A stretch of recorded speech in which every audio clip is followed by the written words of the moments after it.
Oh, tu sais que si tu prends une betterave pour rendre ta peau éclatante, de la carotte riche en vitamine A. Alors non, aucune plante ne contient de vitamine A rétinol.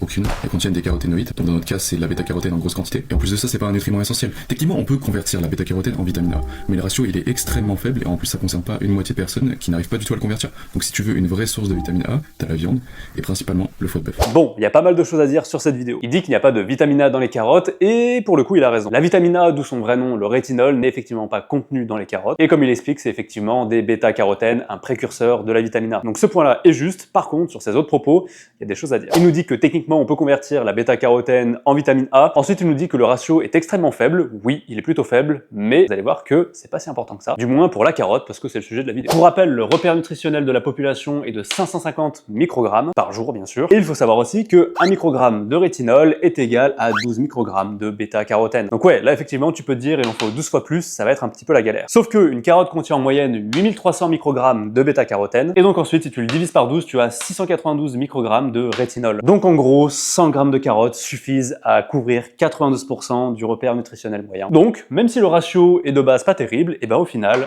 on arrive à couvrir quasiment la totalité des besoins. Bon après, il nous dit qu'il y a une bonne partie de la population qui n'est pas capable de faire cette conversion. Son information tient d'un blog où il y a 20 lignes écrites. Voilà, il n'y a pas de source, il n'y a rien du tout. Donc vous dites bien, il n'y a pas grand chose à en tirer. Bon après, pour finir, il nous dit que le foie de bœuf est une richesse en vitamine A, et ça c'est vrai. Parce qu'on a tout simplement 9450 microgrammes au 100 grammes, c'est colossal. Et là pareil, tu peux dire, bah c'est énorme, donc c'est cool, sauf que bah, comme pas mal de vitamines et minéraux, il y a une limite supérieure de sécurité qu'on appelle bah, la LSS. Et la LSS, elle est à 3000 microgrammes par jour. Donc ça veut dire qu'il faudrait consommer au maximum 30 grammes de foie de bœuf pour ne pas dépasser cette limite supérieure de sécurité. Et 30 grammes, c'est pas beaucoup. Sachant que vous avez probablement d'autres aliments qui contiennent de la vitamine A, qui va encore plus exploser ce seuil. Donc globalement, le foie de bœuf peut avoir un intérêt, mais il faut faire extrêmement attention à pas exploser cette limite parce que avec 30 grammes, ça va très vite. Bref, je m'appelle Florian, je suis diététicien nutritionniste, et si cette vidéo t'a plu, je t'invite à liker et à t'abonner, ça fait toujours plaisir.